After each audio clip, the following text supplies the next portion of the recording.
মুসলমানরা প্রায় একটা কথা গর্ব করে বলে, মুসলিম দেশগুলোতে রেপ সংখ্যা অনেক কম, যুক্তরাষ্ট্রের রেপ কত হাই কত হাই, আহা সুবহানাল্লাহ সুবহানাল্লাহ।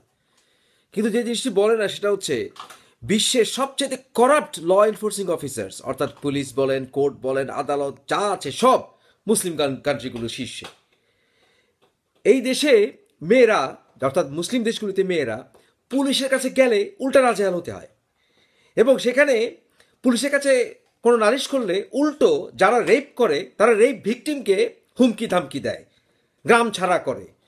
এখন এই হিসাব অনুসারে যদি রেপ হিসাব করতে হয়, তাহলে আমেরিকা উন্নত দেশগুলোতে মেয়েদেরকে সামান্যতম উত্তক্ত করলে পর্যন্ত পুলিশ ধরে নিয়ে যায়। তার তুলনা চলে? এর চাইতে বড় হটকারিতা কি হতে পারে? রেপ তো সৌদি আরবে প্রতি মিনিটে হচ্ছে, যেখানে মেয়েদেরকে দ্রব্য বস্তুর মতো মনে করা হয়। সেখানে মেয়েদের চোখের সামনে তাদের কাজের বুয়াদেরকে রেপ করে সেই সৌদি বাদশারা। আরে ভাই, ওই সেখানে যে আমাদের বাংলাদেশি মেয়েরা রেপড হয়ে ফিরছে, ওটাকে তারা রেপ মনে করে না, ওটা যৌন দাসী। যৌন দাসী তো হালাল হালাল হালাল হালাল, এগুলো রেপ নয়। ফালতু কথা বাদ দেন।